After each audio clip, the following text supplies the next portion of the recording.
Wednesday's World Economic News. Guardian Co. UK. UK's 10 trillion debt time bomb, etc. It's by Larry Elliott, who can actually write a good article every now and then. I'll give you 4 paragraphs. Britain's economy is sitting on a time bomb of debt, on course to break through the £10 trillion barrier within the next 5 years, according to a report out today charting the country's 2-decade-long addiction to borrowing. The study by consultancy group PricewaterhouseCoopers found that property speculation by individuals and companies, coupled with an explosion of debt-financed city deals in the past decade, had resulted in the ratio of debt to national income more than doubling since the late 1980s. It was alarming.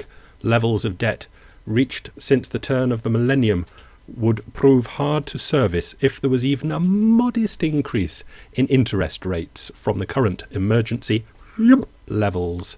John Hawksworth, chief economist at PwC, said, "There is a time bomb effect from the huge amount of debt built up across all sectors of the economy." It's true so many places, isn't it? Moving on. New Deal 2 in the United States, Marshall Oerbach, who has been writing some good stuff lately. This is the end of an article, and you'll get roughly what the article is about by the end of it. The entire European monetary union structure is a mess. The Eurozone members are all trapped within this monetary monstrosity, Germany included. Germany might occupy the penthouse suite, but it's the penthouse suite of a roach motel, which I believe are things sold to catch cockroaches, where they go in, get sticky stuck and never come out. The EMU, European Monetary Union, was conceived under profoundly anti-democratic circumstances. The German voters had never a chance to vote by referendum on whether to abandon the Deutschmark in favour of the euro. So it isn't fair to extend the charge of hypocrisy to the nation as a whole. But the German people have been significantly ill-served by elitist technocrats such as Wolfgang Schäuble. As one of the architects of European Monetary Union, and during his time under the Kohl administration, he at least bears some responsibility for this abominable fiscal monetary halfway house, which serves nobody's interests, Germany's included. Herr Schäuble would be on much stronger grounds to critique US policy making if he had the guts to acknowledge this and try to sort out what he helped to create before hypocritically lecturing Americans on their profligate ways. Our sins, which is overspending, enable them to sustain their export juggernaut, says Marshall. Mish is blog. Correct translation of clueless from German reader. A German reader wrote into Mish and says, while his comment was indeed very strong language for a German official towards the USA, the clueless quote is not the proper translation of what he said. In German, he used the adjective ratlos. Literally, that means helpless, at a loss what to do, baffled, perplexed. That is definitely strong language than clueless, which I believe also implies that Bernanke does not understand how he got himself into the mess. So it isn't that it was clueless, it's just that Bernanke might just be a bit perplexed or baffled about quite what's going on. The Wall Street Journal, talking about an article, Ireland's Next Blow Mortgages, is their impression of the Morgan Kelly article that I talked of yesterday. And I'll give you a few paragraphs from it. While Irish banks' disastrous commercial real estate lending has received the most attention, the banks were similarly profligate when it came to home loans. Residential mortgage debt soared from about, and they've got a couple of numbers in here, but it looks from about 70 billion euros up to 160 billion. So that's a 90 billion increase just in the last few years. And I checked with the statistical office and found there are 1.3 million households in Ireland, and if half, as I said yesterday, have got their mortgages already paid off, that's about, anyway, the math is just about right, it's acceptable. About 500,000 mortgages at about €250,000 would make for numbers like that. And they're big numbers as well, so if they happen to be going wrong in the banks, yep, it's going to be even worse. Banks relax their lending standards, doling out large loans to first-time home buyers, no doubt. In 1995, the average first-time home buyer would borrow an amount roughly equal to 3 years of earnings, Mr. Kelly wrote in December 2009 research paper, but by 2006 that figure had swelled to 8 years of earnings. Now, I'll just go on 2 more paragraphs because this is unfortunately interesting. Unlike the US, where surging defaults on home loans help ignite a global financial crisis, residential mortgage defaults have been relatively rare in Ireland, but are on the increase, as you can see in the little chartlet that I'll put up on the web. The percentage of mortgages on which Irish borrowers are at least 9 days behind on payments is roughly half the level of the US. But here we go. Some experts say this is partly because banks in Ireland typically can pursue borrowers' other assets if they walk away from mortgages, a powerful disincentive to default.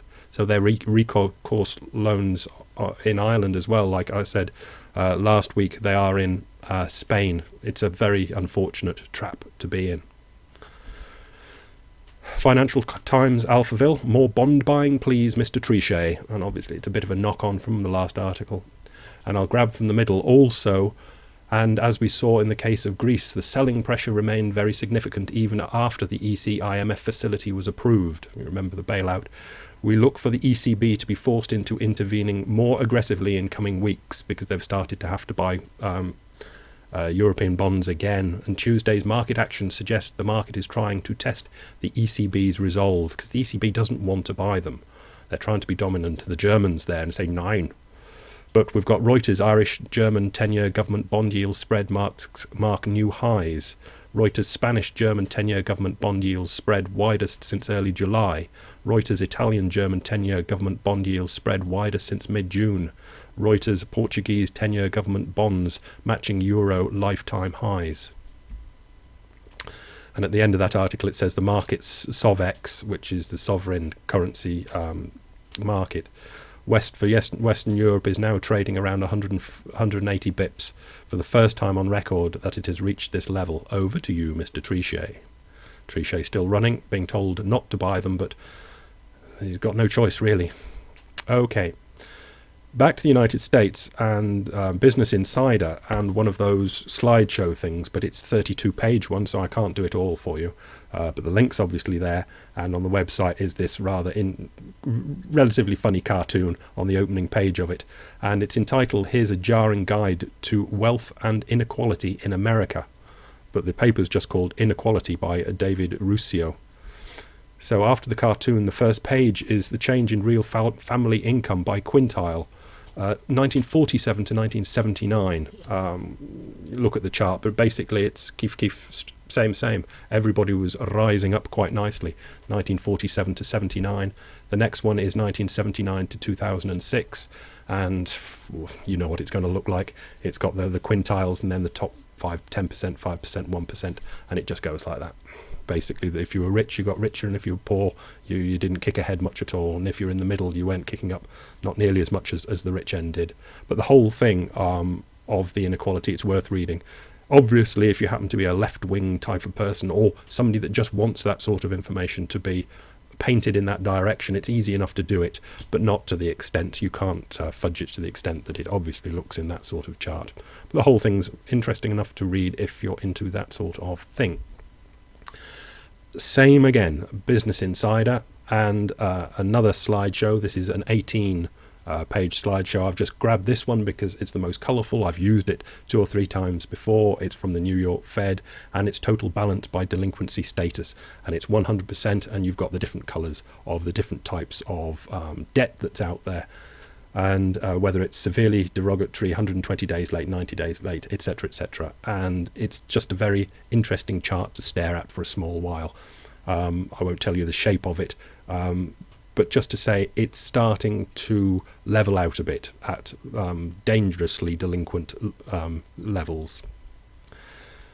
Finish with a Wall Street cheat sheet and a Chris Whalen presentation, which is again a slideshow which he would be using for a talk. It's on SlideShare, which I Doesn't matter what I do. Anyway, it's understanding and profiting from the next banking crisis. I'll give you that again. Understanding and profiting from the next banking crisis. He's a banking analyst, Chris Whalen. The American Dream is the second page. And it's got 3 bullet points, which are: since the turn of the 20th century, the world has been confronted by the paradox of rising productivity. Innovation in the form of new technologies and processes create opportunities every day, but also lead to overcapacity in legacy industries and chronic underemployment and deteriorating credit quality in banks. These are just bullet points. 2.